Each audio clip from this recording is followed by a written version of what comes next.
Good morning to a brand new day. Time to learn and games to play. Learning things is so much fun. Learning is good for everyone.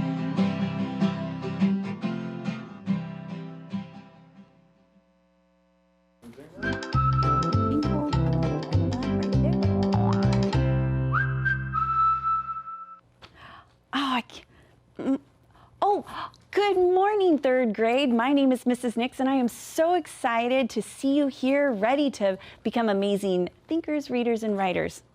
I was just trying to figure out one of these word searches. Do you want to know how to get one of these books sent to your house? Well, guess what? It's super easy. All you have to do is send me either some of your writing or just a letter and include your address, and you send it down here to PBS. See the address that's right here on your screen?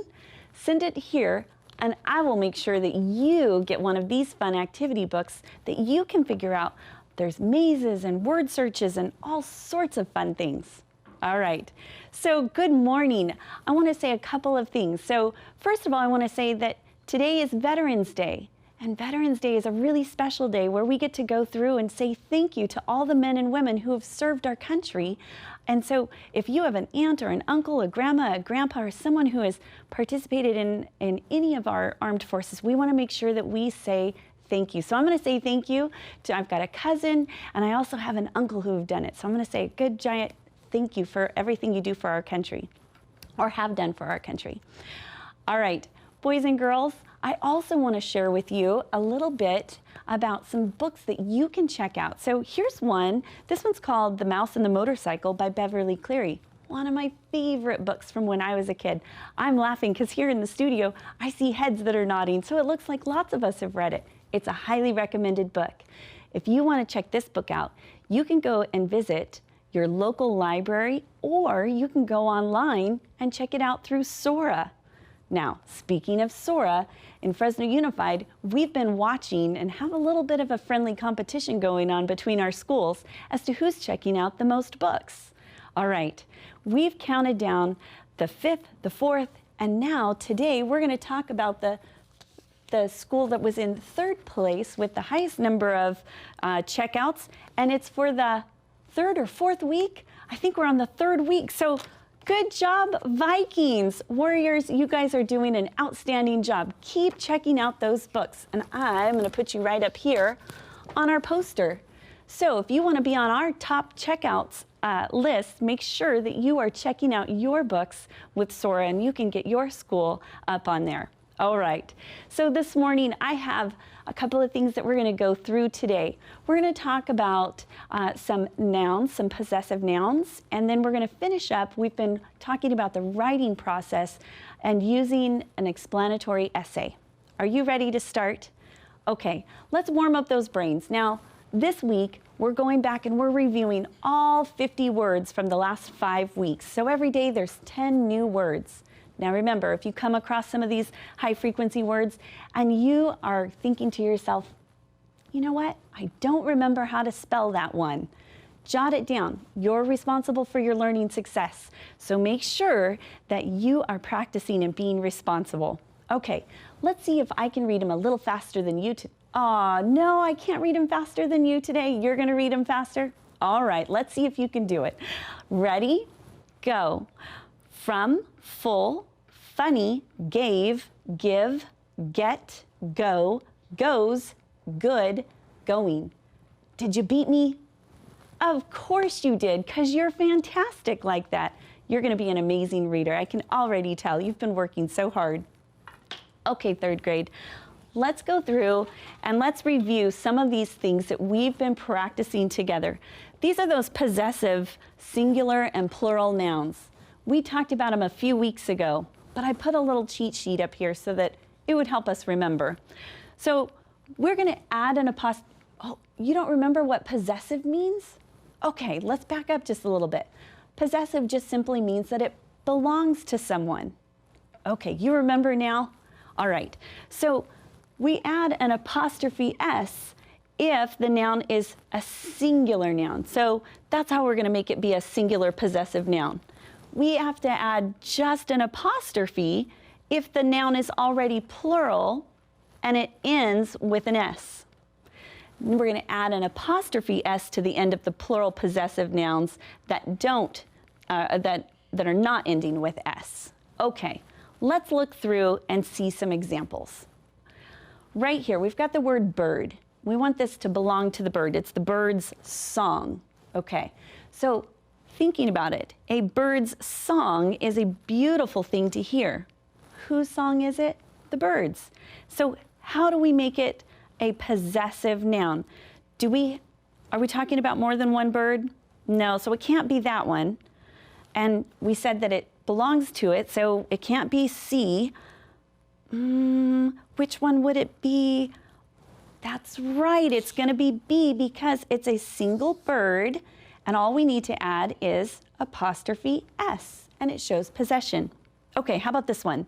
Whales' songs have been recorded for many years.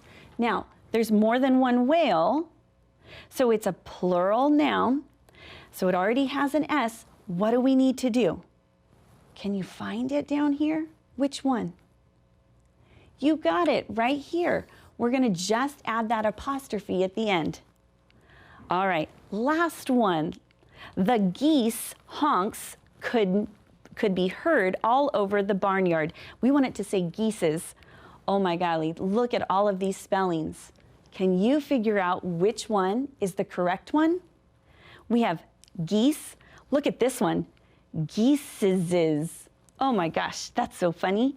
How about geese with an apostrophe at the end, or geese with an apostrophe S? Which one is it? You got it. This one's a little bit tricky because it's already plural, but it doesn't end with an S, so we have to add that apostrophe S. Third grade, you are doing a fantastic job. I think it is just wonderful that you are working so hard on understanding and practicing all of these singular and plural nouns. Excellent job. This week, what we've been doing, we've been going through and talking about an explanatory essay and all of the pieces that belong in an explanatory essay. So to help us, I want to go over what are the parts that are found in an explanatory essay. Well, it introduces a topic and shares information about it. It uses paragraphs to give facts, definitions, and details about the topic. It uses linking words that connect ideas. And then it also has a concluding statement or section. Okay, so to help us do this and to help us do our writing, we this week have talked about the writing process. I'm going to turn my poster around here just a little bit so we can get this over here and you can see it. The writing process has multiple steps. And it's not that you're going to spend a day on each of them. We're spending a day here at the studio talking about each of the pieces. But some of these you could probably do rather quickly, and others may take you a really long time to get through. Okay, so this week we've talked about plan, draft, revise, edit, publish. We talked about plan and draft on Monday and Tuesday. Today we're going to talk about revising. So yesterday we wrote all of our ideas down. We didn't worry about our grammar. We didn't worry about spelling.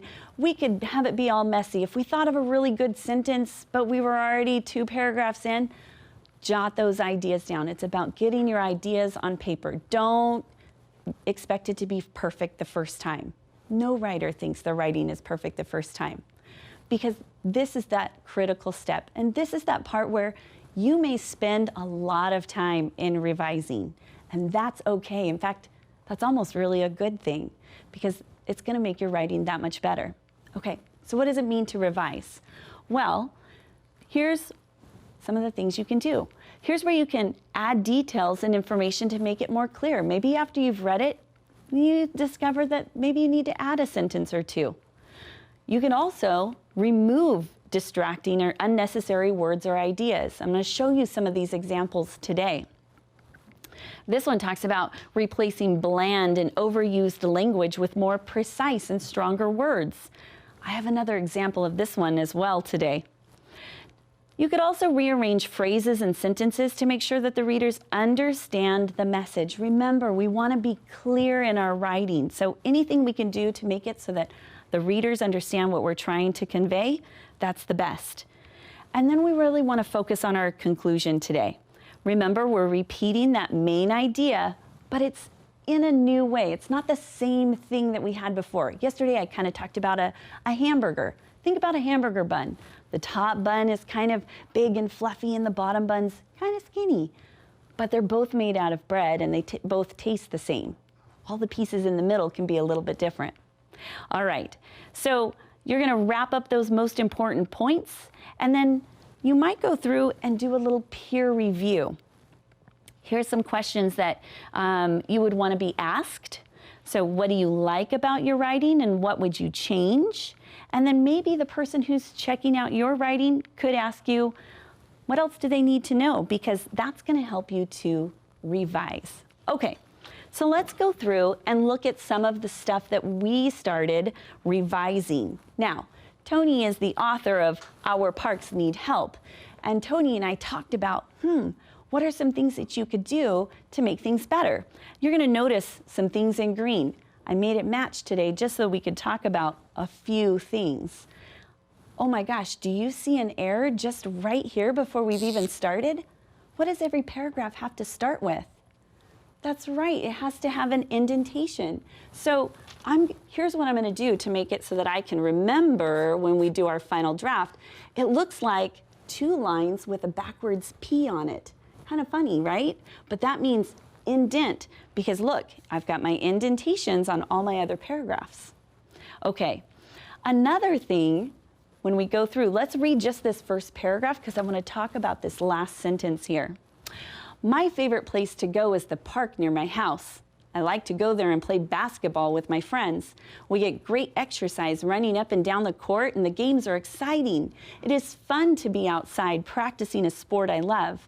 I am best at dribbling and passing, but I am practicing at becoming a better shooter too. I also like playing baseball at the park. Okay, I'm going to stop for just a second. What were we just talking about in this first paragraph? It was all about basketball, right? So does it make sense to have, I also like playing baseball at the park? No, so we're going to just cross it off. All you have to do is simply cross it out. It's an easy way to do it. We created a few other opportunities here. You can see instead of having weather, we were real specific and said wind, rain, and snow. And then this one, the sound of the ball falling through the net, we changed it to swishing, that real powerful words. So this week, we've been going through all of those different steps, and we're gonna continue this tomorrow with our writing process. And I know that you're going to learn and enjoy seeing all of the pieces as they come together. All right, have a great afternoon. I want to thank you for being with me here at PBS, and I look forward to seeing you back here tomorrow so we can finish up our writing process. Have a great one. I'll see you tomorrow. Bye-bye.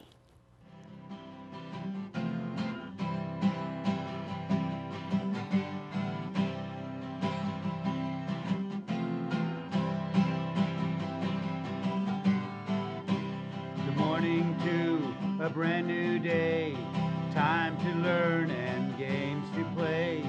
Learning things is so much fun. Learning is good for everyone.